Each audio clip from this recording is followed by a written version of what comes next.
சற்று முன்பு மிக முக்கியமான ஒரு தகவல் ஒன்றை நம்ம இந்த வீடியோவில் பார்க்க போகிறோம் நண்பர்களே. மிக முக்கியமான ஒரு தகவல் அப்படின்னே சொல்லலாம்.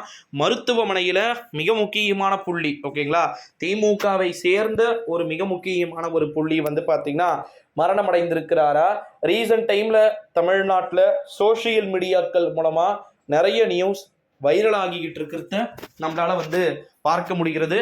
அந்த தகவலைத்தான் இந்த வீடியோவில் நம்ம பார்க்க போகிறோம் நண்பர்களே. அப்படி என்ன தகவல்கள் வெளியாகி இருக்கு அப்படின்னு பார்த்தீங்கன்னா, ஸ்டாலினை பொறுத்த வரைக்கும் நிறைய மாற்றங்கள் அப்படின்றது நடந்துகிட்டு இருக்கிறாரு, ஓகேங்களா.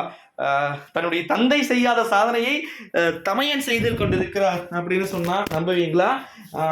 நம்முடைய முத்துவேல் கருணாநிதி ஸ்டாலின் என்னும் நான் அப்படின்னு சொல்லிட்டு அவர் தொடர்ந்து பதவியேற்றதிலிருந்தே நிறைய விதமான விஷயங்களை ஒரு பவர் பிளேவா பண்ணிட்டு இருக்கிறத நம்மளால பார்க்க முடிகிறது நண்பர்களே. இந்த ஒரு சூழ்நிலையில தான் மருத்துவமனைக்கு ரீசன்ட் டைம்ல அவர் ஒரு மிக முக்கியமான ஒரு புள்ளியை சந்திக்க போனார்.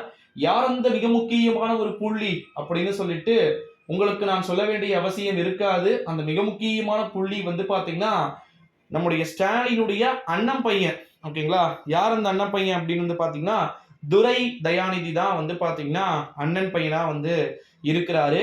ஸோ அவர் ஏறத்தாழ மூளைச்சாவு அடைந்து விட்டார்.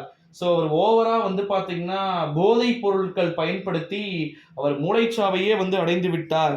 ஸோ அவர் உயிரோடு இருக்கிறாரா என்பதே தெரியல அப்படின்ற மாதிரியான ஒரு புரளிகளை எல்லாம் கூறிவிட்டு தான் சிறைக்கு கெத்தாக மாசாக சவுக்கு சங்கர் சென்றதை நம்மளால பார்க்க முடிகிறது நண்பர்களே. இந்த ஒரு சூழ்நிலையில தான் நிறைய மாற்றங்கள் என்பது நடக்கக்கூடும் என்று எதிர்பார்க்கப்படுவதாக நமக்கு தகவல்கள் என்பது கிடைக்கப்பெற்றிருக்கிறது அப்படின்னு சொல்லலாம்.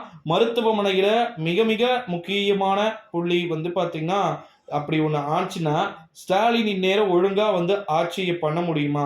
வாய்ப்பே இல்லை. சும்மா தேவையில்லாத ஒரு செய்தியை பரப்புவது அப்படின்றது ஒரு முட்டாள்தனம் அப்படின்றதையே நம்மளால எதிர்பார்க்கப்படுகிறது நண்பர்களே. ஸோ இந்த ஒரு சூழ்நிலையில தான் அது வெறும் ஒரு வெற்று வதந்தியாகவே அந்த செய்தியை நீங்கள் எடுத்துக்கொள்ளலாம். முழுமையாக அதிகாரப்பூர்வமாக எந்த விதமான அறிவிப்புகளும் வெளியாகல அப்படின்றத நீங்க முதல்ல தெரிஞ்சுக்கோங்க. செய்திகளை உறுதிப்படுத்தி எப்பவுமே பார்க்க புரிஞ்சுக்கோங்க நண்பர்களே. நன்றி, வணக்கம். ஒருவேளை அப்படி சப்போஸ் அது ஆயிருந்துச்சுன்னா நிச்சயமா அதை மாத்தி நம்முடைய தமிழ்நாட்டுடைய முதலமைச்சரே அபிஷியலா அறிவிப்பார், ஓகேங்களா. So don't worry. நன்றி, வணக்கம்.